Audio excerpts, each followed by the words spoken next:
Hi guys, welcome to another review. This time I'm gonna review The Amazing Spider-Man 2.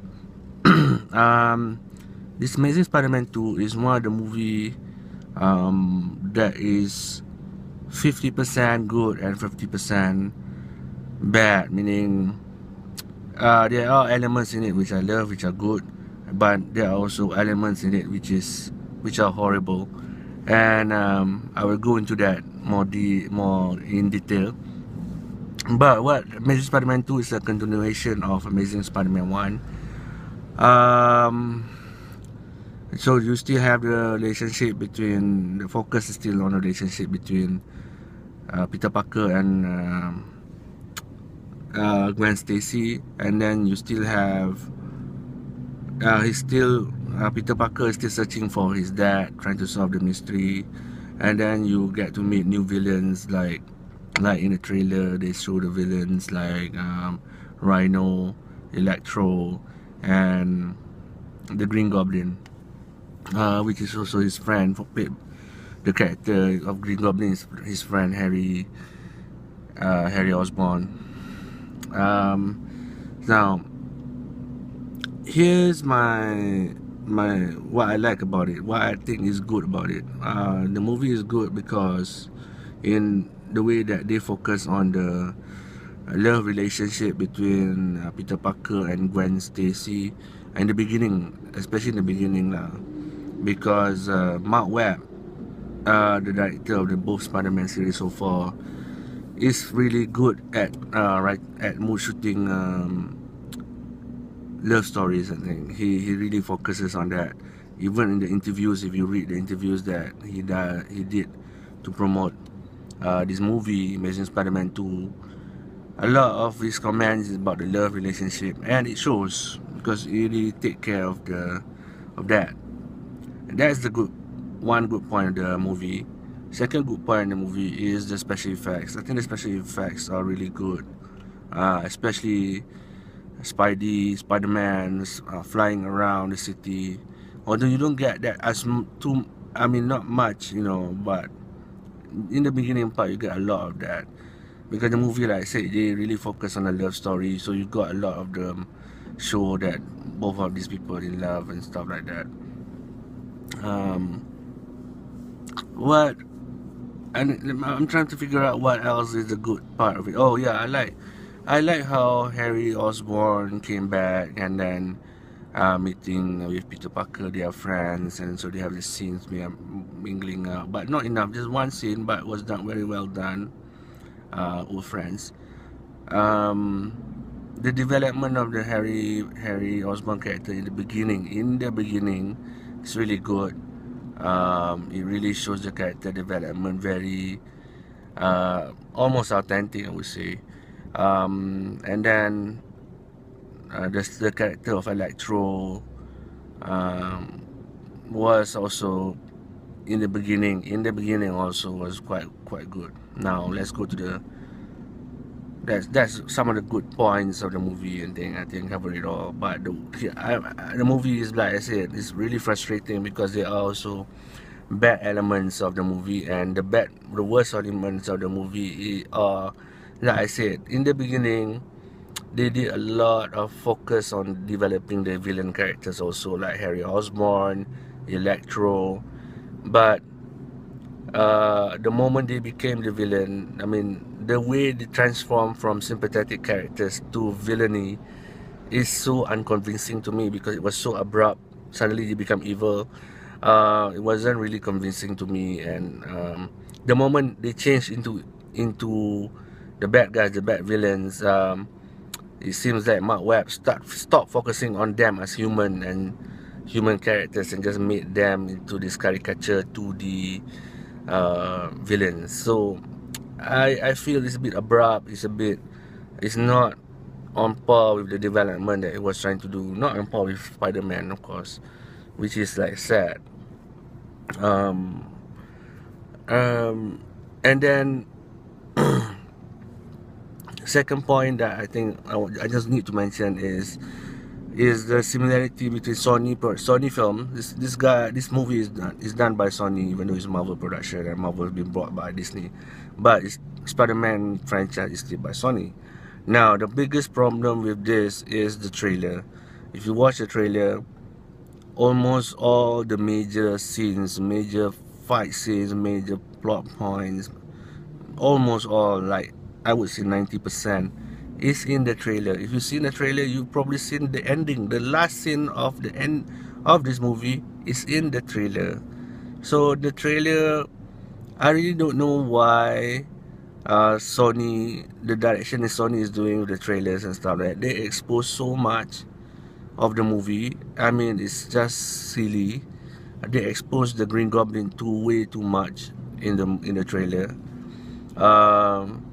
They expose a lot in the trailer, and okay, that pisses me off. I mean, I don't know. I don't understand that strategy where you expose everything, almost everything in the trailer. Another thing to pick on the trailer is the trailer shows scenes that were not in the movie. I think that is a silly trend. They did it in the first movie, where there are scenes that they show in the trailer but never showed in the movie. I don't know why. There's a similar thing here where I think you've seen the general trailer. There is a scene where Harry Osborn says to Peter Parker that Oscorp has been following Peter Parker around, and then Harry looked at Peter and said, isn't that the question? So that scene, that whole thing, is not in the movie, and it sucks. I don't understand why they took it out. I don't understand why they did it, and that's a lot. I mean, that just mess with your mind. Like, it shows that Oscorp is almost the same as Sony. Sony is the same as Oscorp. It's like this mysterious big corporation doing weird things, doing secretive things. Why do they show the trailer? Why the whole movie is shown in the trailer? Why things that are in the trailer but they are not in the movie? I mean, I don't get it. It bothers me because they did the same thing in the first movie. In the first movie, there was supposed to be a whole different movie than the one that came out, and that's a mystery, and it still is, and then it sucks. Yeah, and then okay, now this is one. I'm not gonna spoil it, but I don't care. I mean, you've seen it. I mean, if you're following movie news, you probably heard they shot scenes where Peter Parker met Mary Jane. They even have Mary Jane on the bike. I still remember the picture. There's no Mary Jane in this movie, but they shot it. So, I mean, there's so many things that there's a lot of questions. A lot of things that doesn't add up. So, I had the feeling that this Spider-Man 2 is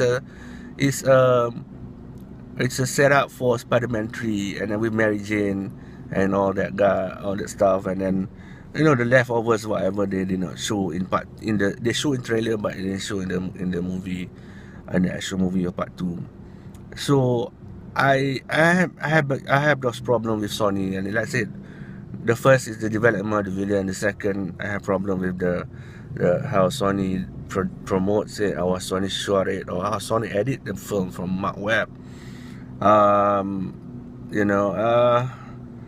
Yeah, there is just like a big chunk of you don't feel satisfied how the villains are developed in the end. It's not a satisfying kind of like ending for me, closure. And okay, last gripe, I think the biggest gripe, I think, is the poster. Or you get the feel in the trailer there are 3 villains, right?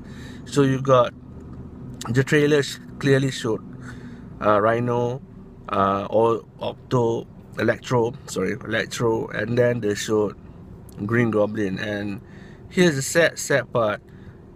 Rhino is the worst. It's just very short scene, very unimportant scene. It was shown, and it was just unfortunate that it wasn't really focused on or anything. We're just given a 10-cent treatment, which is very bad. the way they promote it, but the way they show it in the movie is just like a leftover kind of thing. Another treatment which is the Harry Osborn as Green Goblin. Like I said, the development of Harry Osborn was fine. The moment he became Green Goblin, all that humanity that exists suddenly just gone, and then so abrupt from him to change from human, who is suffering, and then suddenly become evil. It's just an abrupt change, which I think sucks. And the fight between Harry Osborn and Green Goblin and Spider-Man is so short.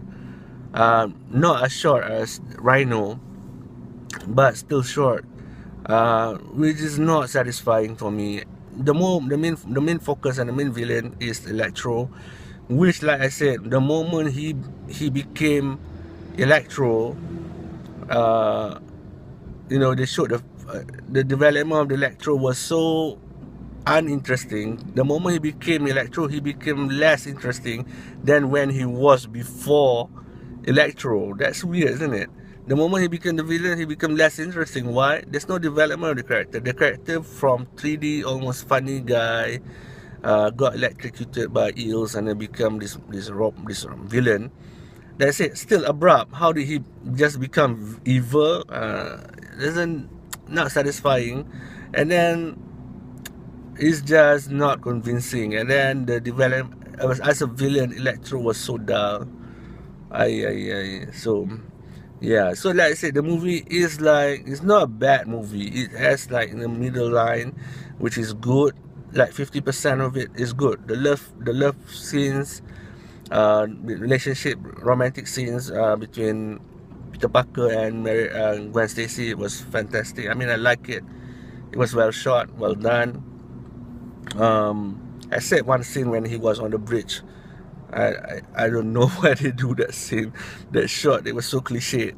But yeah, that's 50 part of the relationship story of Peter Parker was done fantastically. I don't care so much about his parents, but weird parents. Lab, doesn't make any sense. You see, his dad supposedly has the secret lab somewhere in the underground. Now my question: how on earth did he got it made? How on earth, like a scientist running away from Oscorp, create a secret lab in New York near Oscorp, which is a sophisticated lab that opens up from the underground? Oh my god, man, he could have gone somewhere else, and then save his family. My god, it was such a stupid. Those things are what make this movie suck. The 50% part, which is like, why? Lack of development of the villain the moment they became villains. Unexplained trailers, and then where is Mary Jane? And then they clearly shot scenes with her. Yeah. So yeah, it's not as satisfying as Captain America.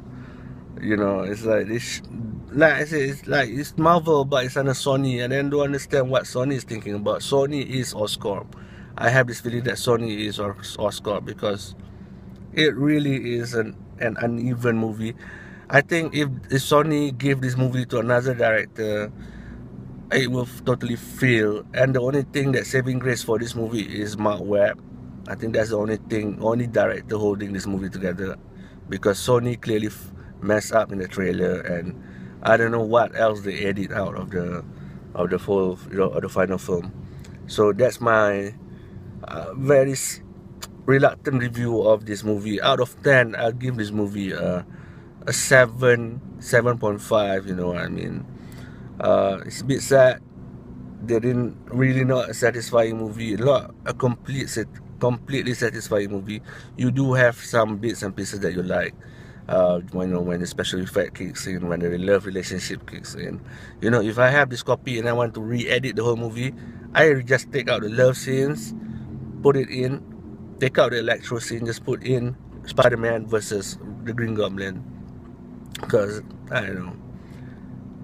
Yeah, I said, that's my short review, confusing review of The Amazing Spider-Man 2. Thank you for watching, guys.